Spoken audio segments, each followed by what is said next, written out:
Purple skies, velvet night, wrapped in love, bathed in light.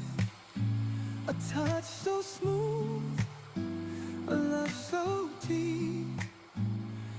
In your arms, I drift. Chairperson, good afternoon, General. I want to ask very few questions. I think colleagues have dealt with a lot of issues.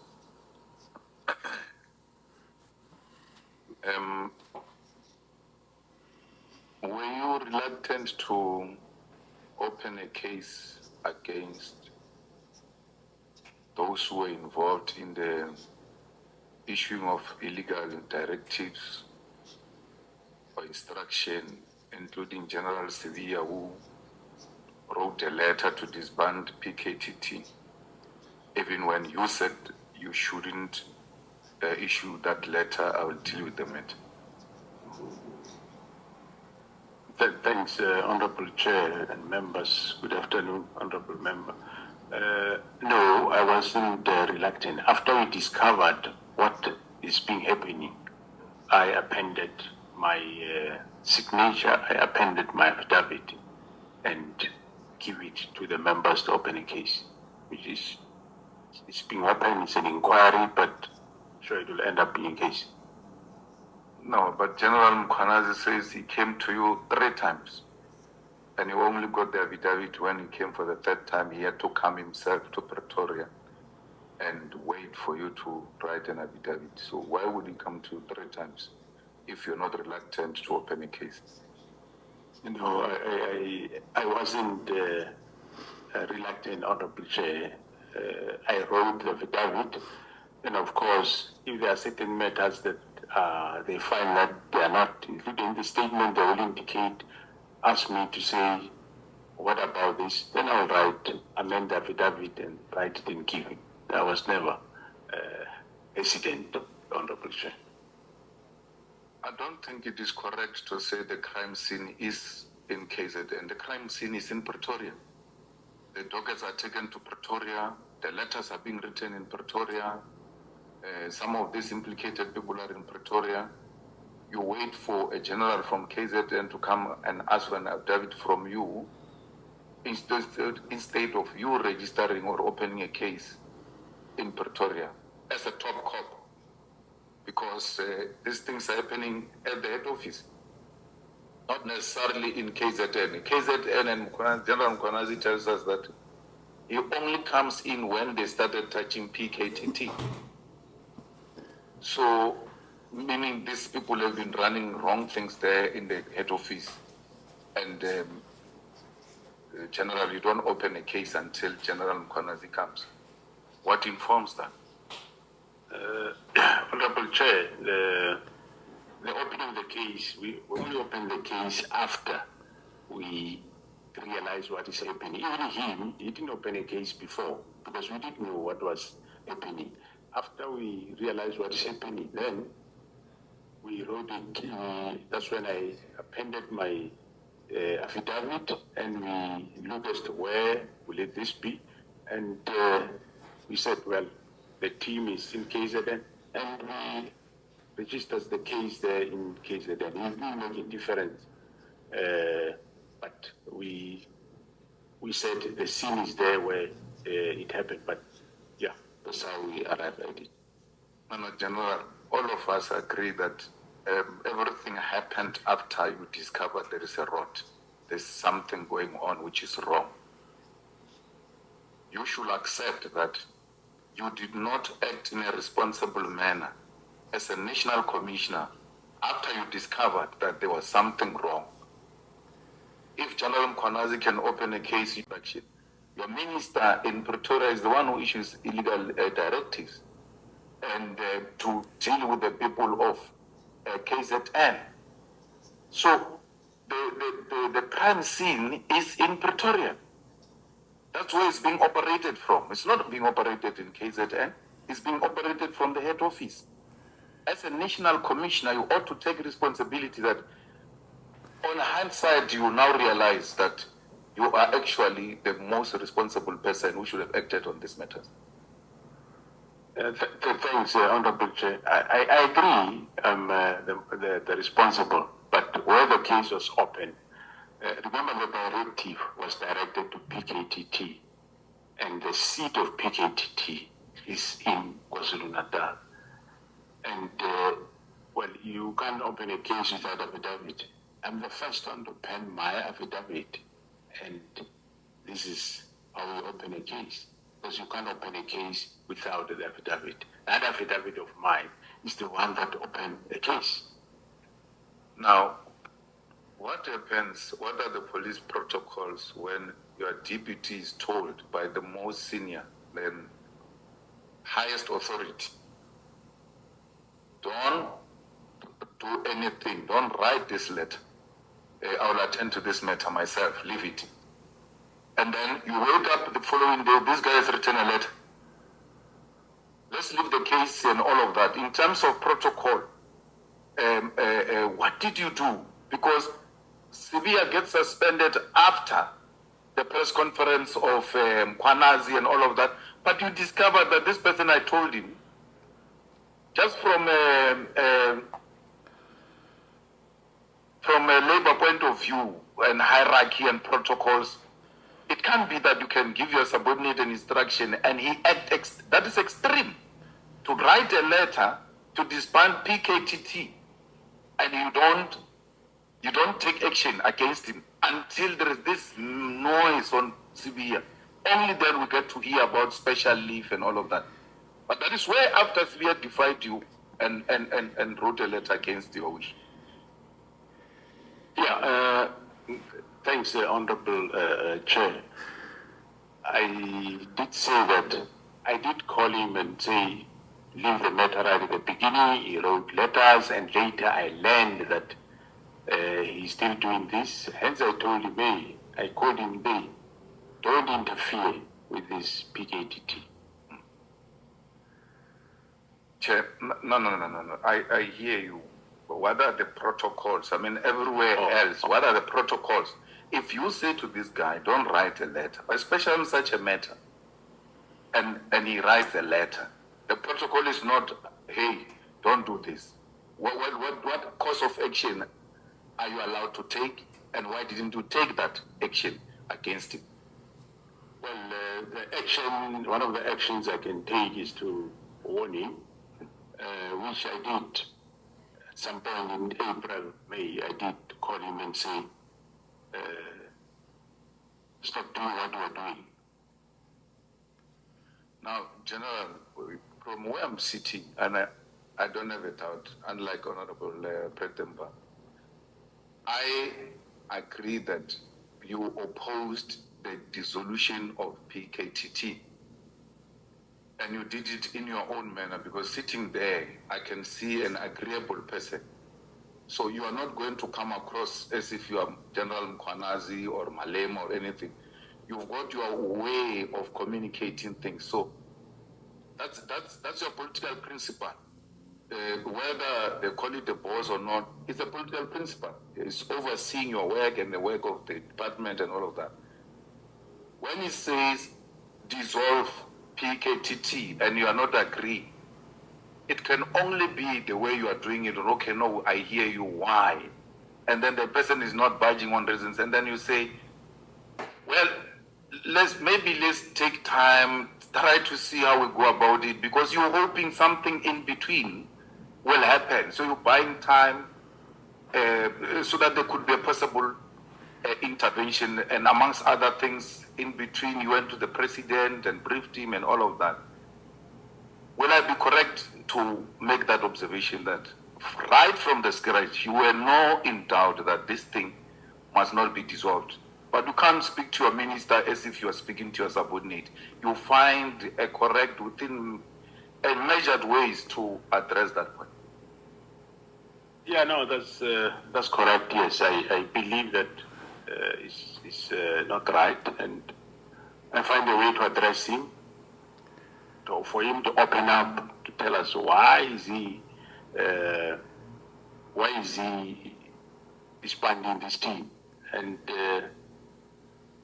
That door remained not open. Now, General, who qualifies to, when there is an information that deserves to be classified, who qualifies to classify information? It is the author of the information. So, minister can classify IPIT investigation on Palapal. Does he have a power to do that? If IPIT investigate and comes to the conclusions, and before they release, they share the information with the minister, a minister says, no, this report is classified, don't release. Does he have such a power?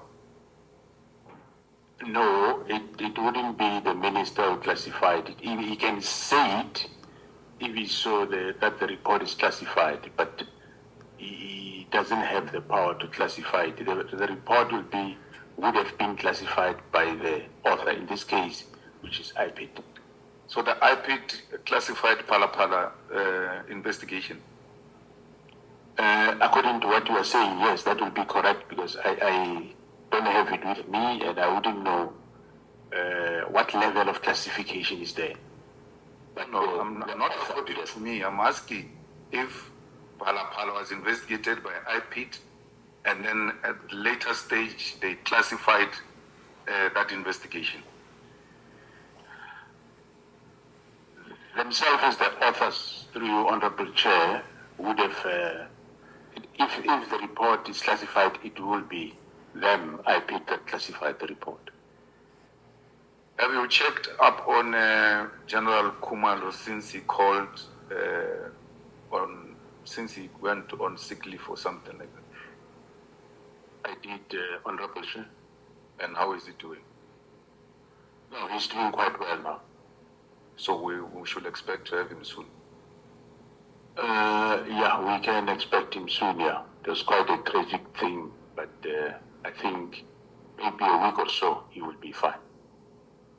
Now, General, when you say PKTT did a good job and therefore it must not be closed down, are there few examples you can give us of the work done by the PKTT which are tangible and we can be in a position to make a quick reference to and confirm that indeed this team has made serious inroads? Yeah, even though I don't have the details of each case, but there is a number of cases that I can give that they resolved. One of them, as I said, is the case of the DA councillor in Bedville. He was convicted for murder and killing.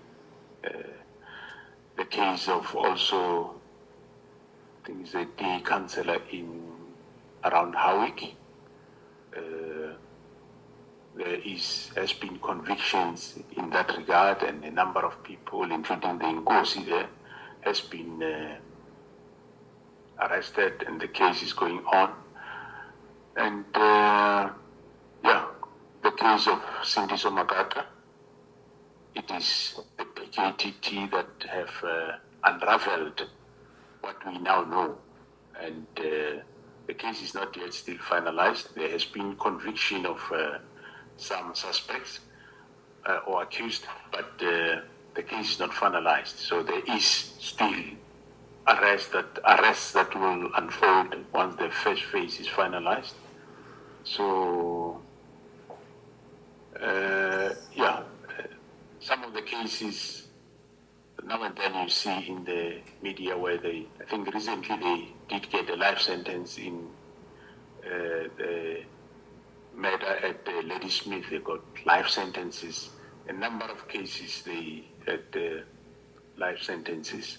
And in terms of arrests, we have seen they've recently, of course, brought Mr. Molefe on a number of cases, Kat Matlala on a number of cases, and in KZN, It's quite a number of cases, just that I will need to talk to each case, but those are the success that we have done. And also in terms of police officials that were involved in this type of political killings, or they aided in one or another or defeated the ends of justice. There is 34 police officials that the PKTT arrested, which some of them have been sentenced, some of them are still going court, and majority have been dismissed. Few are still left in the organization. And there is a number of firearms that they have recovered, over 100 firearms that they recovered, which were linked to these cases, where they also found people guilty of illegal possession of firearms and ammunition. So, yeah. Now, when they went to Molefe's house to arrest him, they found a leader of the PA, Kenny Kunene, with Molefe, and they claimed there were other people, including a journalist. Are you aware of other people who were found in that house, or any journalist who was found in the house of Molefe when he was getting arrested? I'm not, I'm aware that there was a journalist, but I don't know who. But I know that they did find Mr. Kunene at that house. And a journalist. A journalist. Yeah, the journalist, yes. I don't know who the journalist is, but I know that they did find Mr. Kunene there. Actually, it wasn't the first time. Even when they went for the second time, they found him there. When they went for the first time for Molefe, they found Mr. Kunene there, and when they went the second time, they found Mr. Kunene there. Yeah, the first time he entered the gate, they were inside busy. He came to the gate and they showed him the road, and luckily, whatever he got, he went for the road. General Mkhwanazi told us that you guys can search WhatsApps, including view once and deleted WhatsApps and all of that.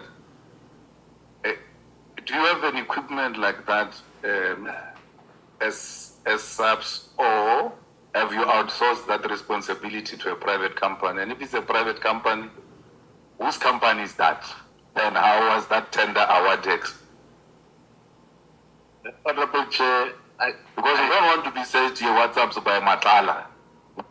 Yeah? You give Matlala's tenders there. People need to find these WhatsApp things in the wrong hands. So we need to know if it's private, who. But if you've got equipment, that's enough. Thanks, Honorable Chair. The question is quite sensitive to answer this one. But we don't use service providers, but so meaning it's internal. I don't want to confirm that we can do that. No, General Mkhwanazi came and told us. He said it himself. It's not like we're bringing a rumor or anything. He was sitting there. He told us that they search WhatsApps. They take your phone and search WhatsApps, and they've got it. Even if you delete, they will still find a way of using whatever equipment. So it's not a rumor. He came here and told us that.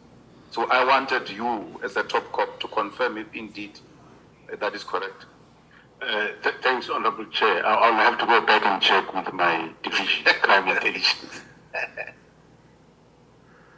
Now, Mr. Nkabinde, what was his involvement in the operations of SAPS? Because he will be a chief of staff and operate at that level of the ministry. But the impression we get is that he was now interfering with the admin issues that do not necessarily need a political office to be involved. Yeah, he would, Honorable Chair, he would, interact with during meetings, when we have meetings with the ministers. And he didn't, outside the meetings, he didn't get involved in the giving officials instructions or anything of that sort. Yeah, no. From the sub-side, I am not aware of, but from where he was worked once at IPIT, I'm not sure. I wouldn't know. And then Brown Mukhozi, was he ever involved with subs operations or interference of any kind? No, what I know of, as I said, the first time Honorable Chair I heard of the name Brown Mukhozi was from General Mkonazi when he raised matters, and I said no, let's investigate it, and we investigated, because when he got involved, that's when he was alerting General Mkonazi about the Mbangeni search that was done at the prison by the members of SAP. So it was at that juncture that he did speak to me about Brown Mukhozi. He bring back an incident that happened long ago, which actually was resolved long ago by myself, of the Mbangeni search of a prison warder's house. What is so difficult with issuing out security clearance to people like General Mkonazi? Because he says it's not of his own fault. There are many others who are awaiting to get security clearance, and it looks like at the intelligence, a crime intelligence or intelligence office, there are some people who are just deliberately holding clearance certificates for certain individuals. Is in that environment to reform. We do not say if somebody is not supposed to get, must get. However, those that qualify to get, they should get. But yes, I picked up that there are problems, and General Khumalo was attending to those problems that were in that environment. So now I will take it further. I'm taking it further with the new DIFCOM. They're going to bring reforms in that environment. And the reforms doesn't mean they must dish out willy-nilly security clearances, but all we are saying is they must do it proper. Because somewhere there is, they do things in the wrong way. For example, you recall that there was an issue about the security clearance of General Khumalo, which was, they said, was issued within a week, which is a lie. General Khumalo started the security clearance in 2018, and it was only finalized that time. And there's nothing wrong if I or any of the commanders saying, how far are you with so and so security clearance? They say, no, in a week we'll finalize it. Okay, no, finalize and let us know. There's nothing wrong with that. But then also there is a Major General Madondo who was there in crime intelligence, which they refused him the security clearance, and which was wrong, because before that, the same directorate did issue him with a security clearance. Because, for example, they say you have let's say, a case of assault some years ago when he was still a sergeant or a constable, and that case is expunged, and he was found guilty, dealt with it, whatever, he paid fine, and later when he was a brigadier, they issued issued him with a security clearance.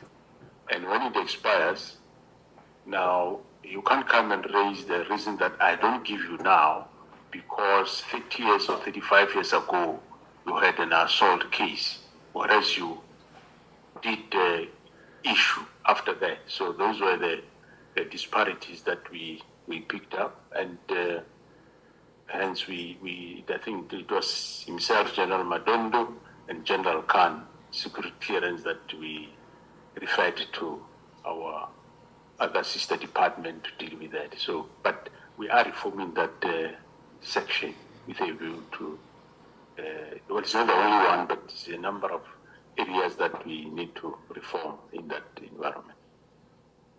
Will you agree with a proposal that the top management of the police must be subjected to lifestyle audit, and that lifestyle audit must be done outside SAPS, perhaps with an institution like SIU? I do agree, Honorable Chair. Hence, I've undertaken that process in April, and we are quite advanced in terms of having those processes to go.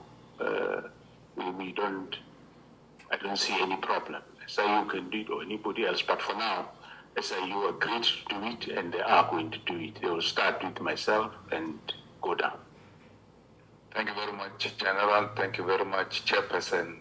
We can go to lunch now.